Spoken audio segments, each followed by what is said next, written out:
what's kind of interesting about what you just did is, if you hadn't placed this tile, you would have actually captured that. Right. So that kind of illustrates the importance of the order of play.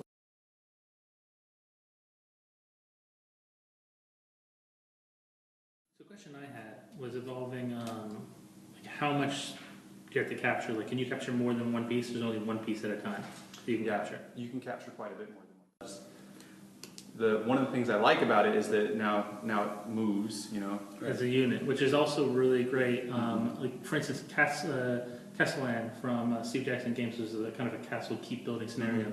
They use locking pieces too, and it can be a little bit difficult at times to lock them. But when they do, the benefit is major. Yeah. So, for instance, right now, I could put this piece here, and then I could put this piece here, and I capture this piece. Correct. Yeah. Right. So that move is pretty bad because it just allows him, he can capture you immediately.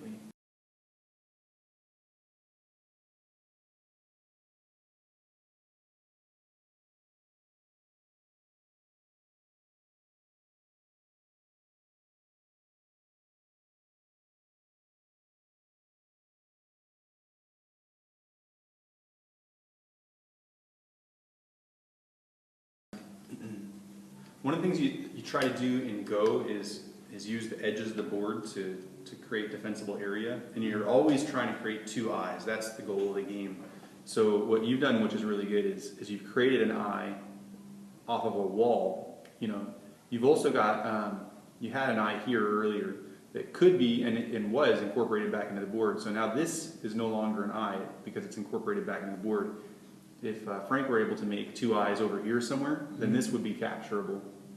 But if you make two eyes built off of the center of the board, so actually let's see, if you were to place here, you would create this eye right here. Yeah, you'd create that eye, and this would become an eye as well, and this is an eye.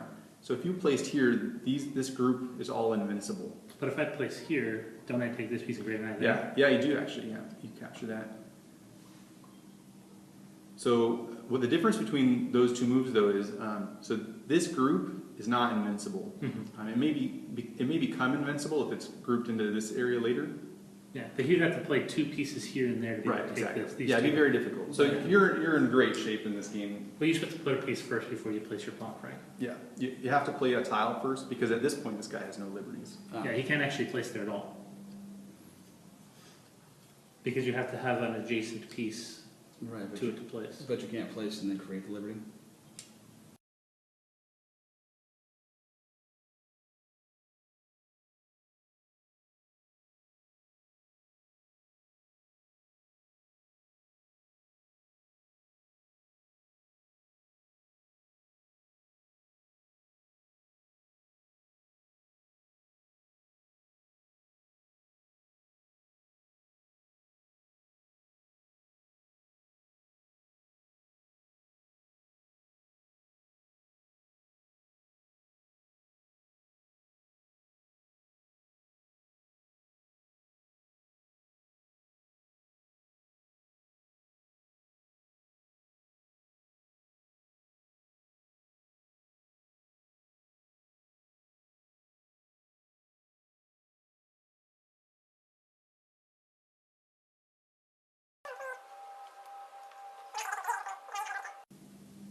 Cannot place this here. You can.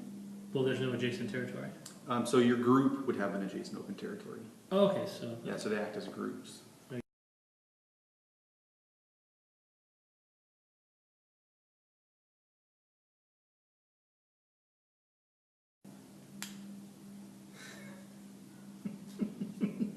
You just gave them the whole group. Did I? Yeah. I thought if you... No. Okay. So now I take all these pieces. Correct, yeah. And are they all points? They are all points, yeah. Okay. So And now, what you actually had the ability, the last move you could have captured those two, but so there's no more tiles now in the game.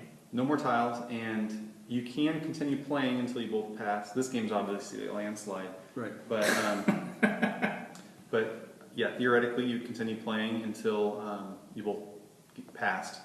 Primarily, this would end up just being you filling up all these open spots. So every spot here, he'll pass, and you'll continue filling in spots. And so each spot is a point for you. Right. So you're going to get the whole board plus everything that he's put on the board. So Frank, it's your turn then. Do you want to I pass? pass. I pass. All right. Because I'm winning. Yeah. Because what? Because that's actually a good idea in the game. If you see that you're winning and your opponent passes, he's given you the game.